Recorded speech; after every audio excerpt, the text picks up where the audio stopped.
یہ حضرت والا نے ارشاد فرمایا کہ قرآن کریم میں حکم ہے کہ لا یسخر قوم من قوم عسى ان يكونوا خيرا منهم ولا نساء من نساء عسى ان يكن خيرا منهن۔ کوئی جماعت کسی دوسری جماعت کے ساتھ ٹھٹا نہ کرے، شاید وہ اللہ کے نزدیک اس سے بہتر ہو،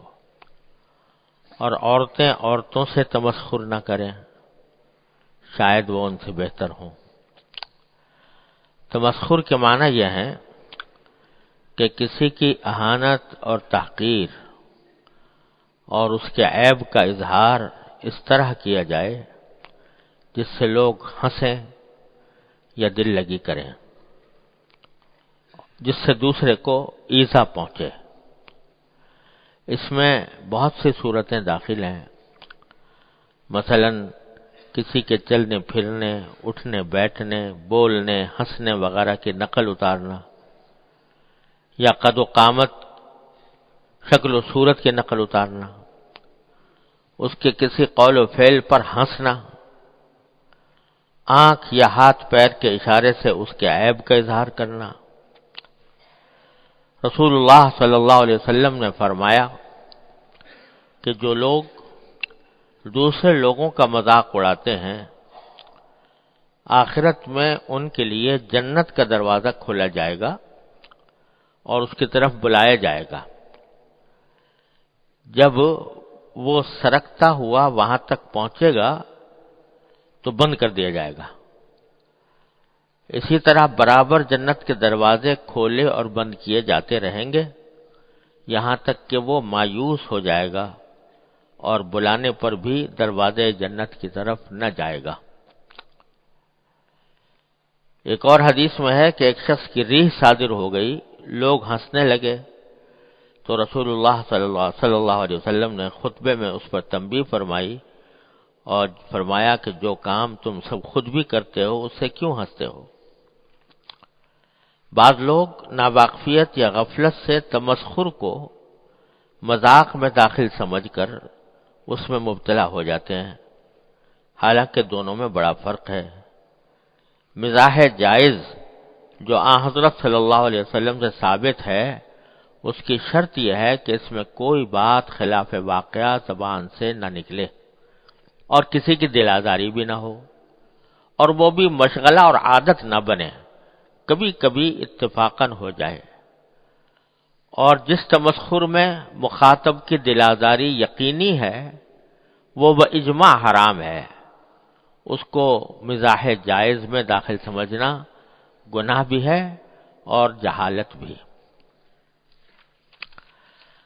یہ حضرت والا قدس اللہ تعالی سرہ نے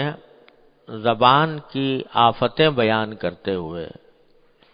یعنی زبان کے گناہ بیان کرتے ہوئے، اس کا ذکر فرمایا ہے کہ کسی کا مذاق اڑانا زبان سے، یہ بھی زبان کا بہت بڑا گناہ ہے۔ اور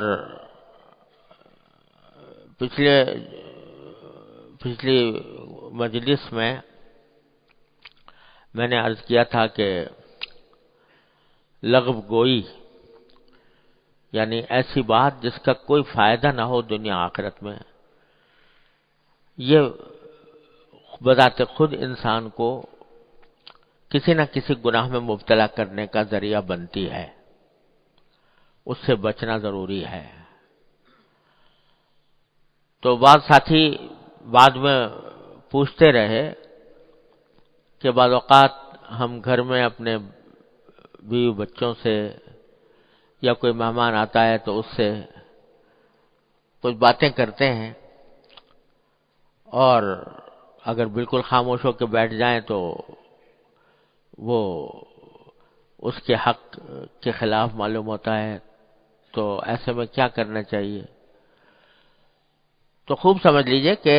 لغو گوئی وہ ہے کہ جس میں نہ دنیا کا کوئی فائدہ، نہ دین کا کوئی فائدہ، نہ کسی کے حق کی ادائیگی۔ بیوی بچوں کا بھی حق ہے،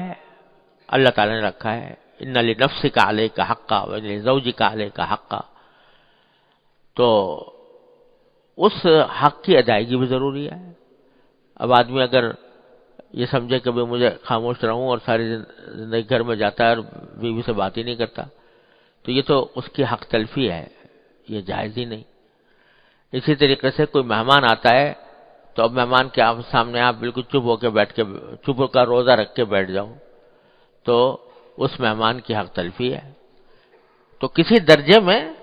اس کے ساتھ بات چیت کرنا، اس کا دل خوش کرنا، کسی مسلمان کا دل خوش کرنے کے لیے کوئی بات کرنا، یہ بھی ایک ثواب کا کام ہے۔ تو ایک مہمان کا حق ہے اس کا اکرام کرنا چاہیے،